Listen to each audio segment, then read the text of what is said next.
Here we go. Thank you so much, Sonia Jhas, for coming on Wellness Your Way. I am very excited for this conversation. So am I. Thank you so much for having me. I just feel like we're going to have so much to cover today, and I think it's going to be fun. It's a nice way to end the week. Absolutely. Well, I'm already excited because I know a little bit about you, but for our audience who doesn't yet, can you tell them a bit about you? Absolutely. So I guess I'm a mindset and wellness expert, which sounds a little bit convoluted because you're like, what is that? But really, I think, I have evolved my perspective of wellness and health over the years. And I started out in this version of who I am as a personal trainer and nutrition specialist. And I was very sort of hands on, working with one on one clients. And from there, really sort of moved into the space of speaking and writing and unfortunately social media. You know how it goes, Yes. just in order to really sort of connect the dots between mindset and health and well-being and helping people put the whole equation together. Primarily because I spent years of my life, like many people out there, on the hamster wheel of weight loss. Happiness is always 10 pounds away. And when I got to the age of about 25, I'm going to say I had like a very early midlife crisis where I was, a good little Indian girl with long hair, Mm. marrying a neurosurgeon with a penthouse downtown Toronto, working as an executive in the corporate world, doing my executive MBA, ticky mark, ticky mark, ticky mark, ticky Mhm. mark, only to feel haunted by this thick feeling in my stomach every day, like this can't be all there is for me because they said I would be happy now. And where's the happiness? Why do I feel empty? And without going into too much detail, I sort of really went on a journey within to heal my relationship with my body because of, as I said, the years of being on the hamster wheel of weight loss and just desperate to chase thinness. And in doing that work for myself, I came out of it with just tremendous learning and insight and experience and a deep, deep desire to just share that knowledge and open up the conversations with others. And so that's where I am today. Um, Soon to be, I guess, a published author, Yes. TEDx speaker, and just mother of two children, one who is 7 going on 17, and the other one who is 3, who is going to kill me. So, Oh my goodness. we're doing the things. We're fighting the good fight. You absolutely are. And thank you so much for sharing that little bit of insight into your journey. I got goosebumps physically when you said, "Where's the happiness?" Because I think so many people in our audience will relate to that. Having this story fed to us, whether it's a body size or a role in a career or a whatever, and then just feeling the emptiness. So thank you for being so relatable right off the bat. Oh, of course. It's my pleasure. And we're just gonna go deep. That's what we're gonna do Okay. today. Yes. Let's do it. And let's start by talking about your book. The title is amazing. The title is I'll Start Again Tomorrow and Other Lies I've Told Myself. And just like so many people relate to your intro, I know so many people relate to that title. We all set these goals and we plan for success, and then we just end up sliding backwards in our own brains and getting ourselves trapped in this vicious cycle. So tell me about this and everything you want to say. Oh my goodness. When I was thinking about the title for my book, it felt really challenging, right? Because you've got these publishers with their ideas and then your publicists with their ideas, and everyone just being like, here's the kitschy one-liner that you need. And I remember it was like 4 o'clock in the morning. I'd woken up and I was, just sort of getting myself organized. And then I was heading off to a very early client that day. And I was thinking through sort of like what is the stuff I say to myself? Like, there have to be these things that have like really been woven into every fiber of who I am. And like, what is that? And it was sort of like in that moment that I was like, I'll start again on Monday. I'll start again on Monday. And I was sitting with that, I'll start again on Monday. And for a very long time, I thought that was going to be the title of the book. And then slowly, I was like, no, but it's not that I believe that I'm going to start again on Monday. It's that I believe I'm going to start again tomorrow. And then it's tomorrow. And then it's tomorrow. And then when we get to that cutoff point, Thursday usually, maybe even Wednesday, you're like, well, this is futile. Nobody starts on a Thursday. And that's when it turns into I'll start again on Monday. But there's this I'll start again tomorrow mentality that we all have that allows us to think that tomorrow's Sonia is going to have her shit all sorted out. Yeah. The things that have been holding me back, the roadblocks, the things that I stumble upon, the narratives, none of it's going to matter anymore because I'm going to be healed. I'm going to have eaten the entire cookie box. I'm not even going to want cookies anymore. I'm going to be so sick of cookies that I'm going to be like, ew, who even eats cookies? And I'm going to just be more motivated and more committed than ever. And I'm going to crack the code.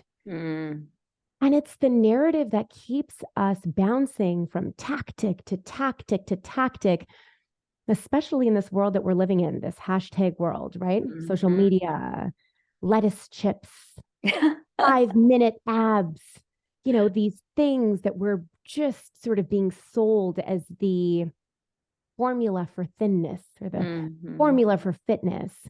We bounce from tactic to tactic every time we choose to start again tomorrow. Yeah. Not actually doing any of the work, the real inner work to break the cycle once and for all. And I think for me, you know, when I looked at my incessant chase for thinness, and I looked at everything I had put my body through, starving myself, being bulimic for years, orthorexia, so much hiding, so much shame, either eating myself sick or depriving myself so hard and so brutally that I felt like the cycle of punishment was never going to end, right? And it was like, it didn't matter though, because it was like, as long as I can get there, I'll course correct later, right?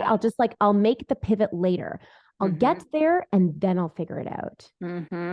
Not realizing ever that like, yo man, today's Sonia is who is setting the stage for tomorrow's Sonia. There's no other magic Sonia out there. There's just no other formula that's suddenly going to just appear where I've cracked the code. It's me today that is setting the stage for tomorrow. And until I can really dig through the mess of what is driving me, where my motivation or lack thereof is coming from, where my inability to stay committed is really surfacing and why, and also looking at all of these tendencies, the perfectionism, the all or nothing approach, looking at the I'll start again tomorrow narrative and really digging through the nuance of it to uncover what is this really about? And is it about just fitness and nutrition? Or is this the underpinning of everything that has been coloring every single choice in my life? And spoiler alert, it was the narrative that was really coloring every decision, every choice, every action, every opportunity I was or wasn't taking.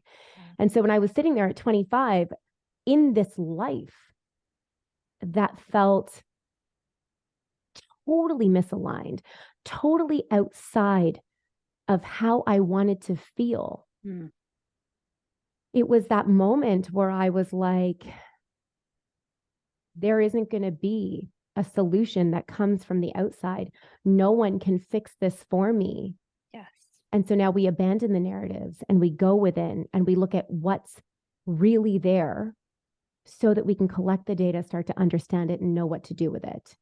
And so, you know, I feel lucky. I will say that the title is something that people can really be like, oh my God, like, how did she know that about me? Because it's like we don't talk about the fact that we're all in the vortex. That's The right. shame, the guilt, the narratives, the self-sabotaging behaviors, the limiting beliefs, the panic spiraling, the doom scrolling, all the things that we're doing. We're like, I'm just gonna like hide over here and do it because it's just me Mhm. that's messed up, but it's fine because then when I fix it, then I can like resurface and be like, ta-da, look at how amazing I am. Or more importantly, as many of us do online, faking our way through it, pretending like Mhm. everything's okay, right? And it's like, I think for me, what I really was trying to do with the title is just demonstrate that, like, we are all in the I'll start again tomorrow narrative. These are the lies we are all telling ourselves, and you're not broken. We've Mhm. all built our foundation on this house of cards. And so let's abandon the fear for a moment. Let's open the book and let's get into the really, really so that we can do this together. And it doesn't Oh, have to be so scary, you know? yes. So amazing. And I thank you for putting the work out there because as you were going through your journey, I was relating to certainly a former version of myself. And I think a lot of our audience who are achievers and they are smart and they are accomplished and they are dedicated and they are all of these things. And it's so nice for us to just be able to say, I'll tackle this. I will get it. I will control it. And the process you described of really cracking yourself open, it's like, ooh, that sounds hard. That sounds icky. But we all know deep inside that the I'll start again tomorrow is a facade. We all know that this is not something we can white knuckle and that we don't want to white knuckle. We want No, to find peace, even though it's hard. you're so right. And I think to your point, you get to the point, with the accolades and the Harvard degrees and the everything Yeah.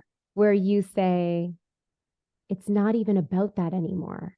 It's Mm-hmm. not even about, oh, am I good enough to do it? Can I Yep. muscle my way through it? Will I get to the finish line? Yeah, you will. And you are Mm-hmm. good enough to do it. Yeah. To actually sit back and say, I don't want to anymore. I Yes. don't want to anymore. And I don't deserve to feel this way.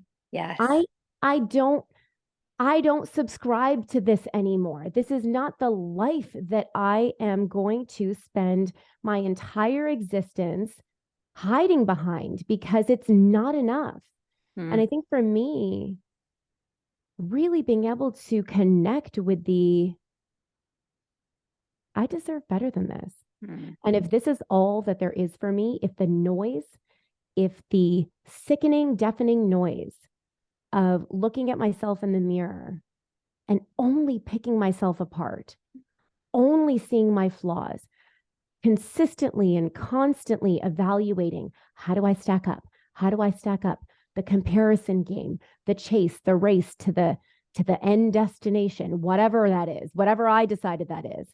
It's like to sit there one day and really have that honest moment with yourself where you finally decide if this is what it is, I don't want it anymore.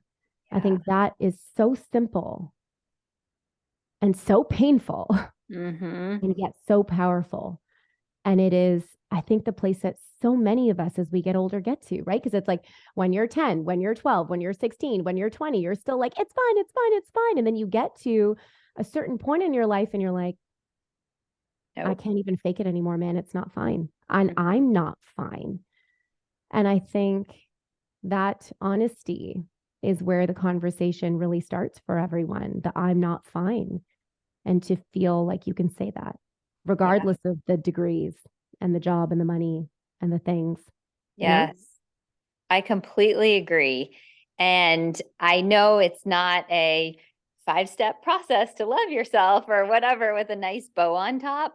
But I think if people are listening, this is your first step to Yeah. acknowledge that whatever you're chasing is not okay for you anymore and that you don't deserve to be stuck in this hamster wheel of start again Mhm. tomorrow. Getting to that realization is a giant first step. a giant first step. Once you have that first step, however the rest of it crumbles, however the rest of it rebuilds, that's not even the question or the problem. It's like that'll happen, but none of it happens until you have that moment that you just talked about. Yes, I love it. So I am fully on board. I am imagining there are some skeptics out there that say, okay, well, if I just stop chasing goals, then I'm going to fall apart and wind up eating Twinkies every day for the rest of my life.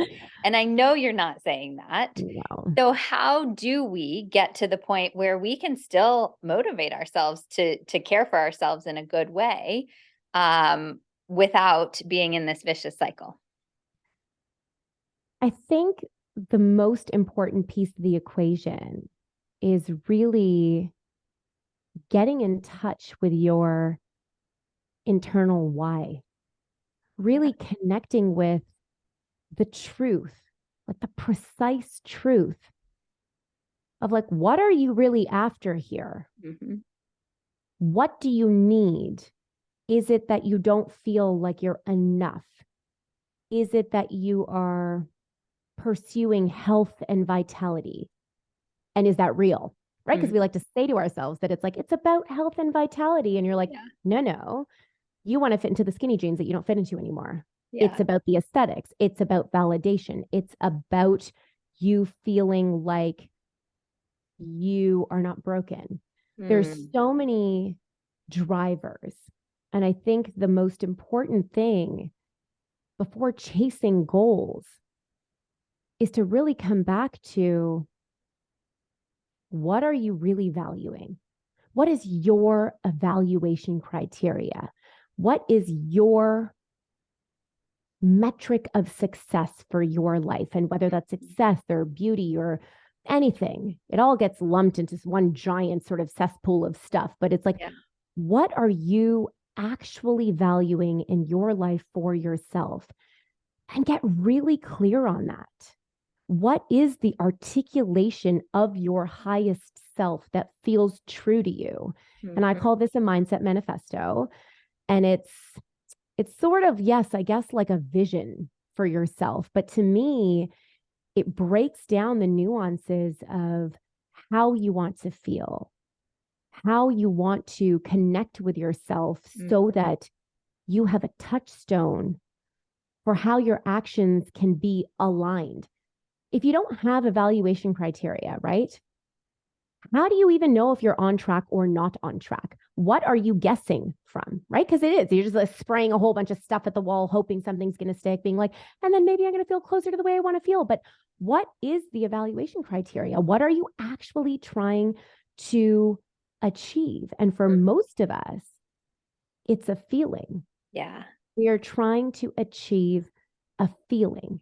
Yes. And to really start to explore that feeling with curiosity and to create a evaluation criteria for yourself that gives you fundamentals around what is important to you. Is it vulnerability? Is it leadership? Is it authenticity? Is it aesthetics? You know, is it giving back to humanity? Again, we like to say the things that sound good. Right.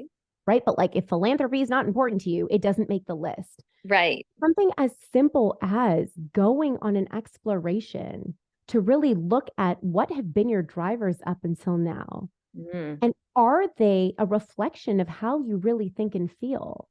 And then doing the work to lay a new foundation and to really get clear on your why allows you then to create goals and, more importantly, to create a new lifestyle, a new regimen, a new approach that actually satisfies how you want to be operating in your life, how you want to feel, how you want to show up for yourself, how you want to take up space in this world, right?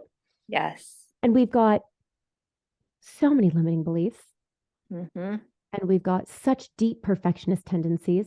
Yes. And we hope that we can just push our way through them. Mm-hmm. If we become excellent enough, those won't exist anymore. Yes. But let me tell you, they will have a chokehold on you until you look them in the face Yes. and unpack them one by one. And I know that sounds really daunting and scary. It's like, who wants to wake up to the negative narrative that is like sucking the soul out of them? But the reality is, what we are telling ourselves about our bodies, about fitness, about nutrition, about the fact that I'm not hardcore enough. 3 weeks in, I always throw in the towel. I'm never going to look as good as so and so.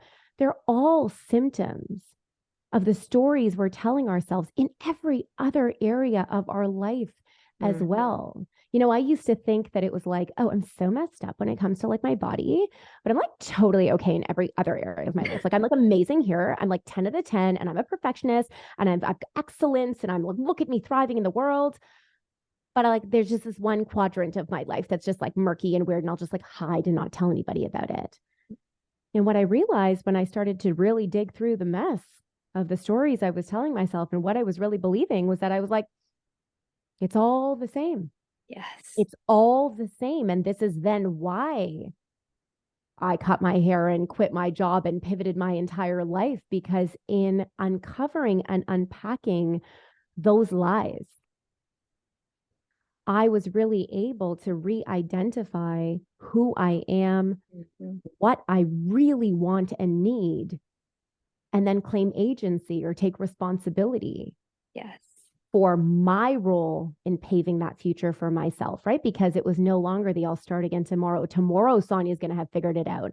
It was today Sonia's responsibility. Today's Sonia has to take action, but today Sonia, more importantly, has to claim agency for how she wants to feel and then set goals based on the new reality. Yes. Right. And so it's not about not chasing goals, like smart goals. We're all about the smart goals. And even in the book, I'll be like, yo, man, I love smart goals too. It's important to have the goals. But here's the thing, what I find, and tell me if you relate to this. It's like sometimes we're so busy chasing our goals that we use our goals as a distraction from all the actual work we really need to be doing within, because the 100%. goals aren't the issue. Yes. Right? The goals are not the issue. We can find more goals, better goals, clearer goals, hardcore goals, big goals, small goals, long term, short term. But it's like when we get caught up in the chase of the goals and we get caught up in the doing, the tactics, what we pull ourselves away from is feeling. Yes. And I talk about this in the book where it's like doing mode comes easy. Right? Doing mode is the easy stuff. Yep.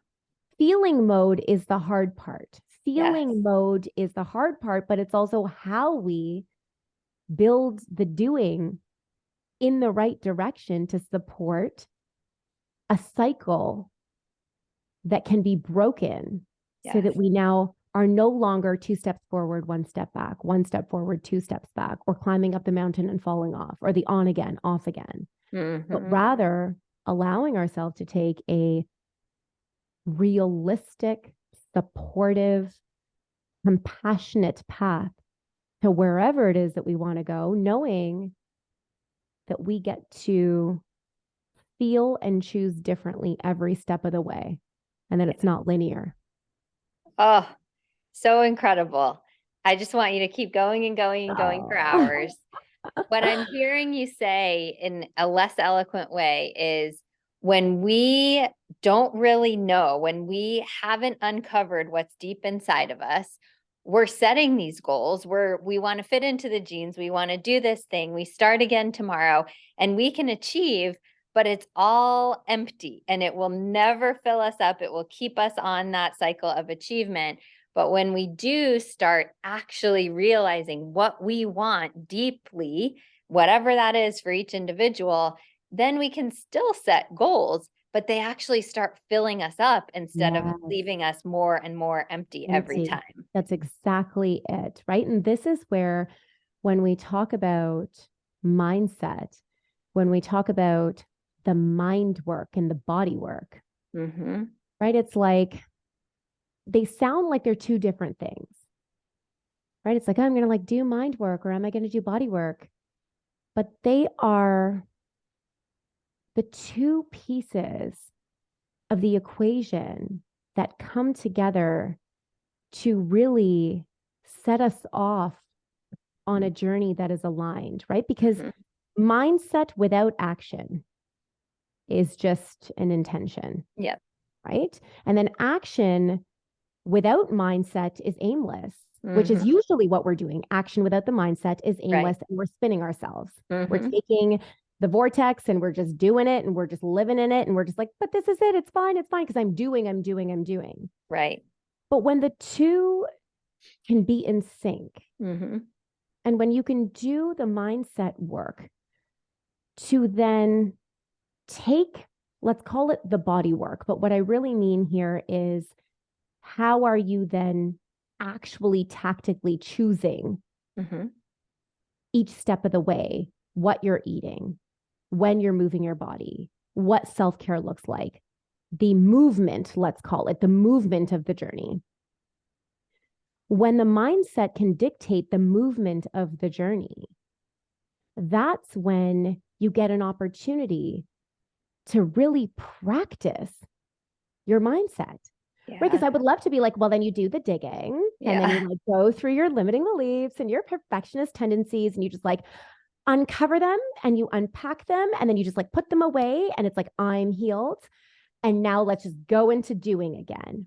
And it's not like that, right? Because these stories, the lies, the tactics, the failures, the self-sabotaging narratives, the clown mirrors we've been looking through all of our lives, they don't just magically evaporate, right? And we can't control everything outside of ourselves. We don't actually have control about how everything in the world is going to be functioning and impacting us. Right.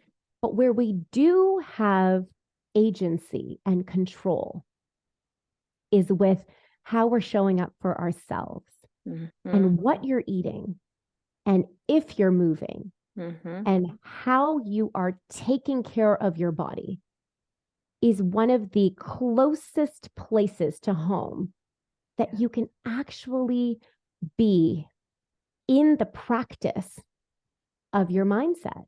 Right. And so that's why when I look at my journey and I'm like, I went on a journey within and I uncovered the cesspool of my shit and I retaught myself the fundamentals of myself and about fitness and about nutrition. And I abandoned the timelines. And, 18 months later, I was sitting there looking and feeling the way I had always wanted to this entire time by focusing on wellness and well-being, strength instead of size, nourishment instead of deprivation. I was sitting there going, oh my God, this is it. But it wasn't this is it because now I can just fit into the skinny jeans and I'm done. When I reclaimed my body and how I was showing up for my body, I reclaimed my power everywhere. Wow. I reclaimed a sense of myself that felt honest and true. I was able to look at my potential differently. I was able to honor like the quiet whispers in my soul that were like, burn down the corporate career. You're going for broke. You're headed in this direction. You deserve it. And it doesn't matter what happens. And you are not looking for anybody else's validation on if it makes sense to like abandon your MBA for your personal training certificate. Like, the noise that we experience from other people. And more importantly, the noise that we push on ourselves that we think other people are thinking when they are or are not. Right. Yes.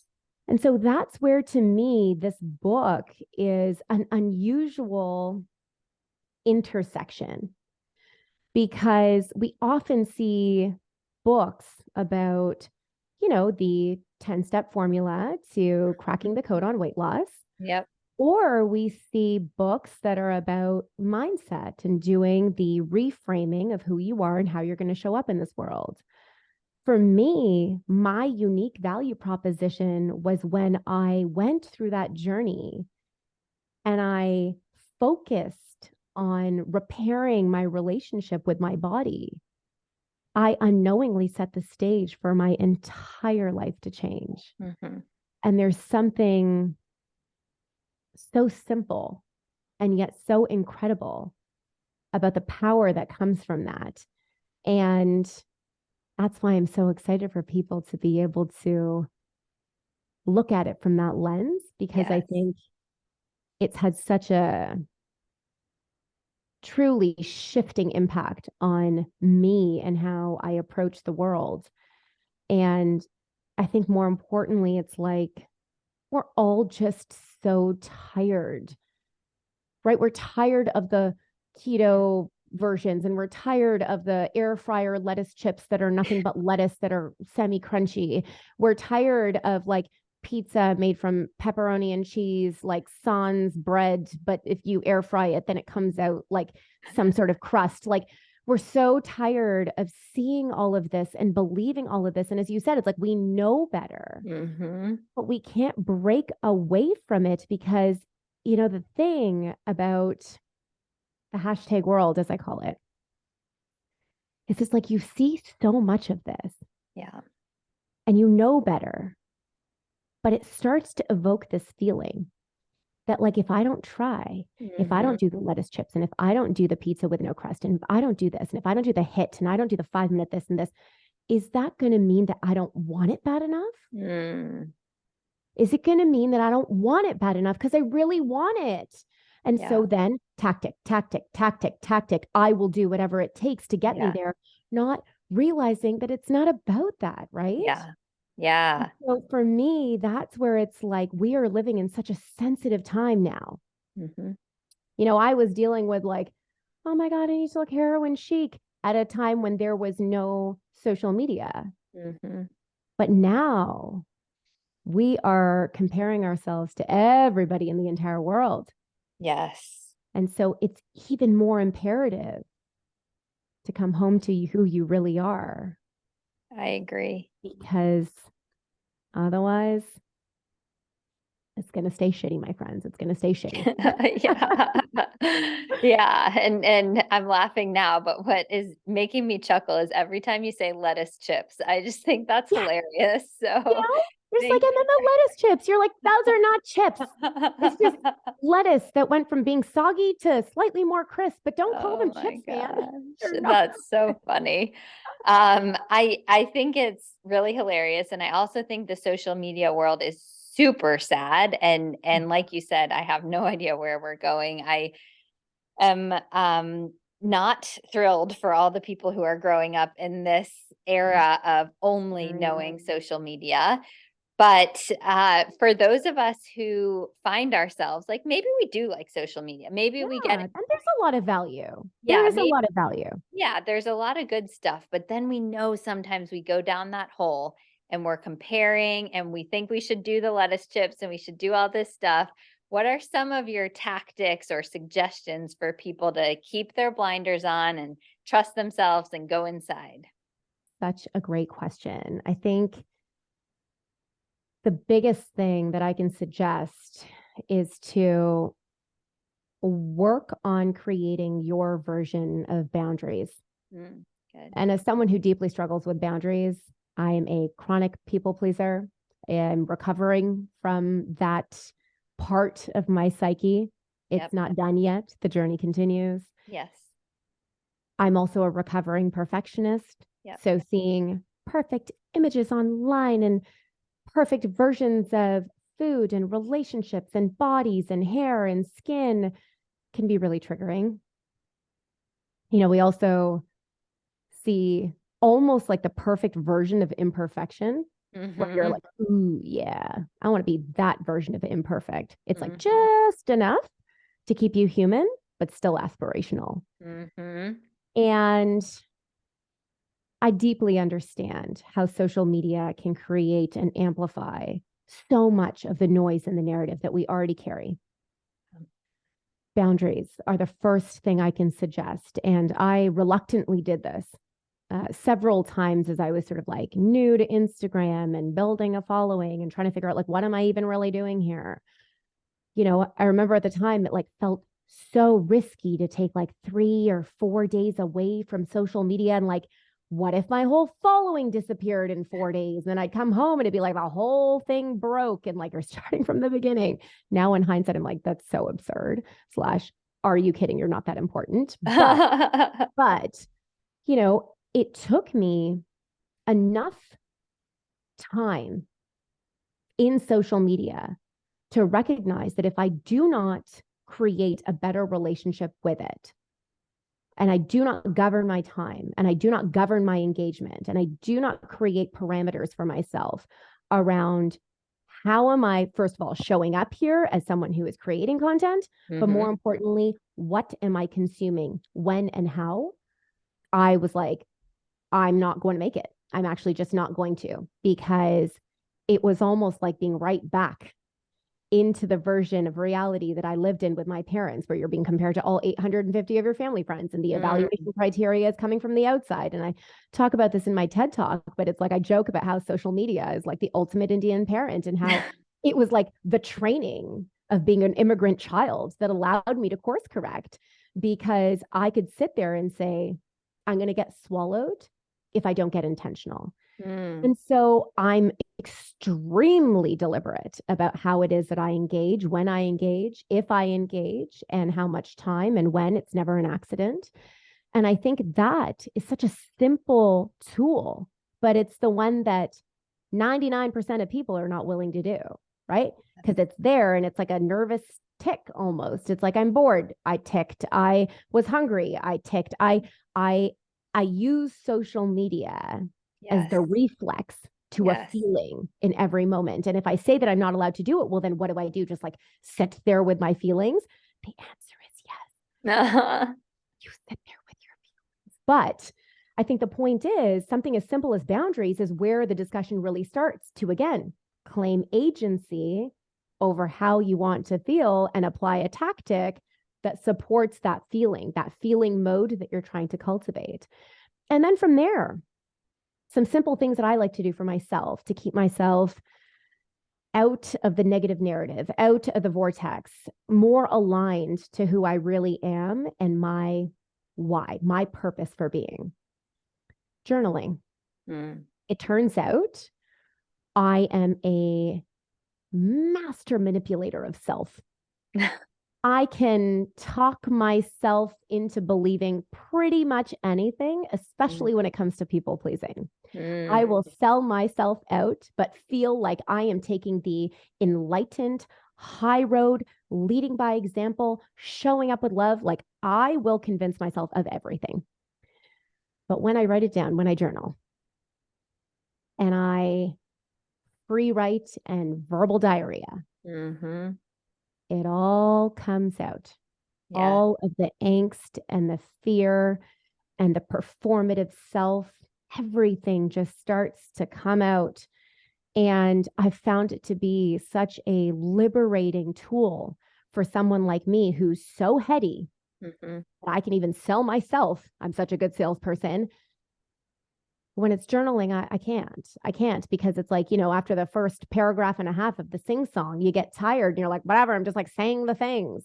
And for some people, journaling doesn't have to be pen to paper. It can be an audio note, right? So many of us are speakers. So many of us feel comfortable speaking. It can just be, you have to audio note for 10 minutes and you're just going to see what comes out without judgment for 10 minutes. And you'd be so surprised at how much truth really comes out and how much closer to yourself you feel afterwards, and how much more alignment comes through, so that, again, as we go back to the tactics, we can course correct, right? We can have the conversations, we can shift the schedules, we can make sure that what we're spraying against the wall is something worth sticking. And then a couple of other simple solutions, again, for someone who's busy out there, who has kids, who is still struggling to meditate like I am.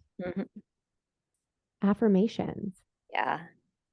Self-statements that are not like live, laugh, love. Not those, okay? Because then we're talking about like total bullshit and there's no value. but affirmations that feel really true to you, that feel honest about your pain points and how you are deeply trying to show up for yourself and what you are cultivating for yourself to be able to feel.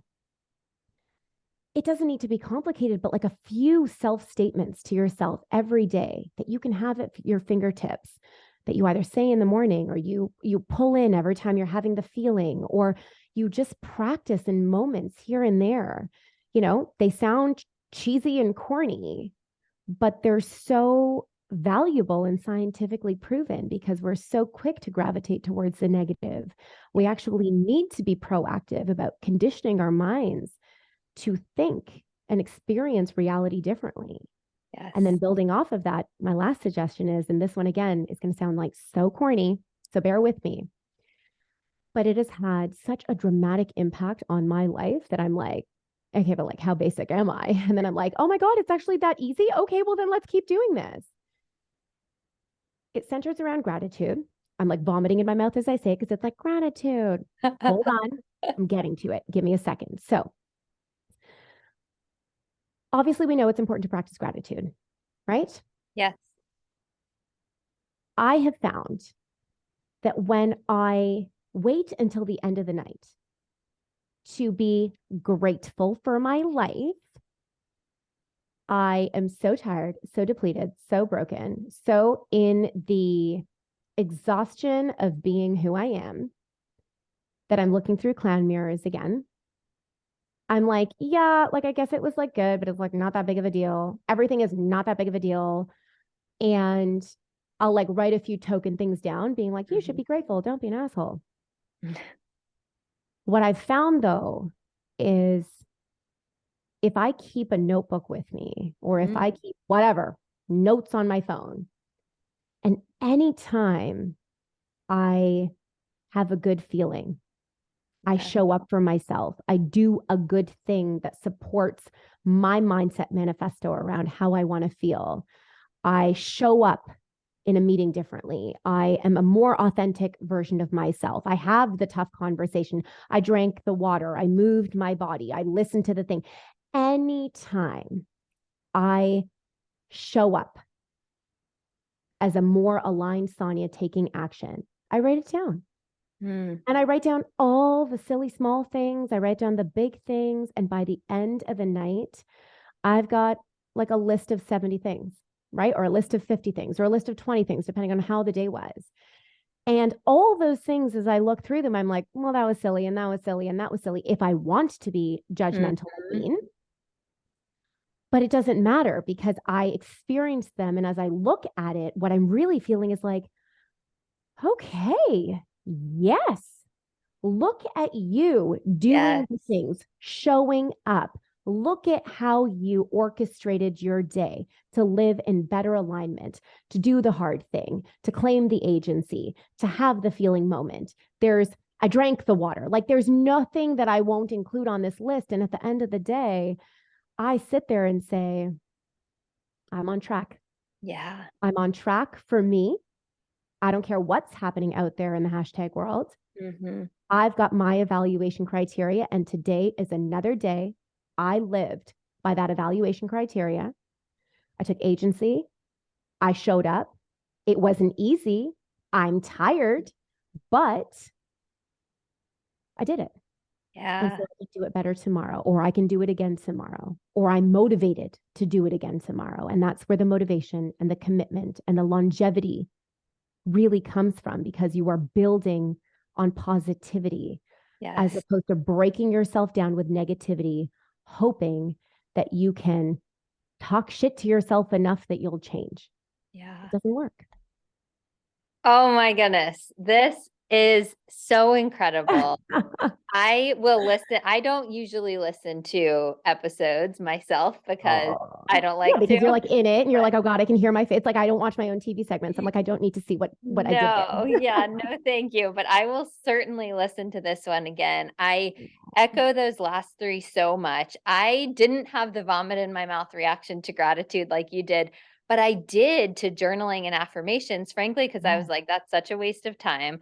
I don't want to look in the mirror and say I'm a billionaire when I'm not. And Yes. I don't want to like answer some journal prompt because I'm just going to write down what I think I should say and whatever. 100%. It's actually to your point why I refuse to make vision boards, Uh, because while I'm supposed to feel inspired, they actually just make me feel more angsty and panicky about the fact that I'm so far away from where I want to go.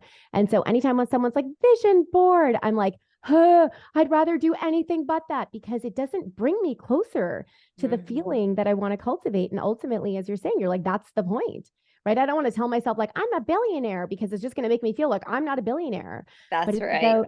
it's about refining the Mhm. self statements that you can say to yourself that are deeply honest and true. And Yes. I find that they're about the much smaller pieces. Yes. They're about healing. They're about growth. They're about showing up for myself. They're about honoring my, you know, most honest nature. They're not about I'm a billionaire, or they're not Yes. about I'm on a private jet. Those Yes. things, frankly, I don't even care about. Yes.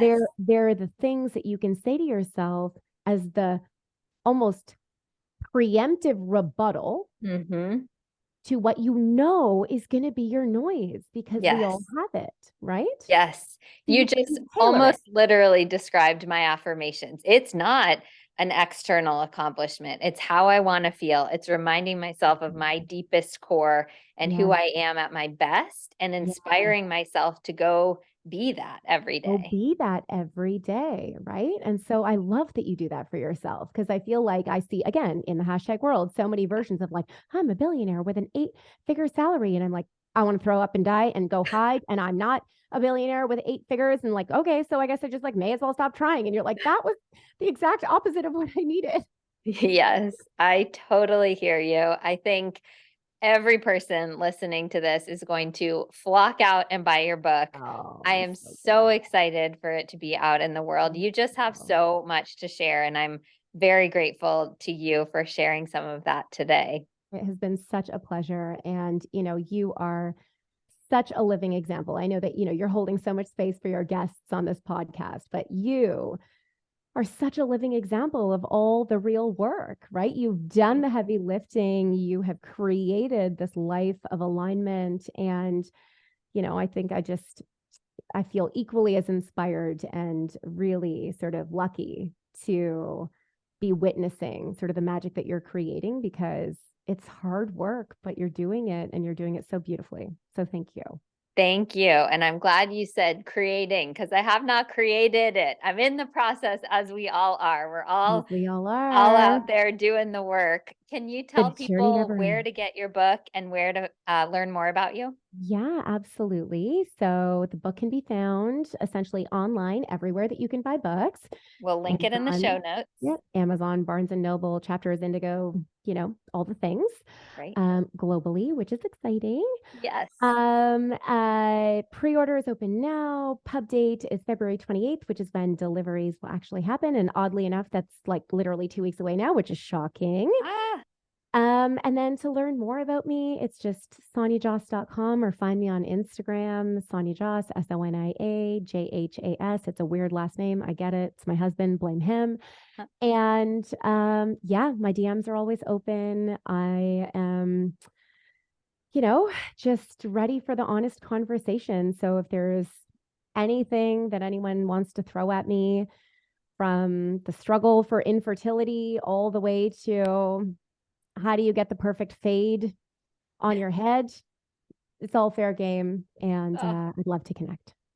I just love that. Well, we will link to your website, your Instagram, your book, all of the things in the show notes. So scroll on down and find those links there. And one more time, Sonia, thank you so much for taking your time today. Oh, thank you. It was such a pleasure.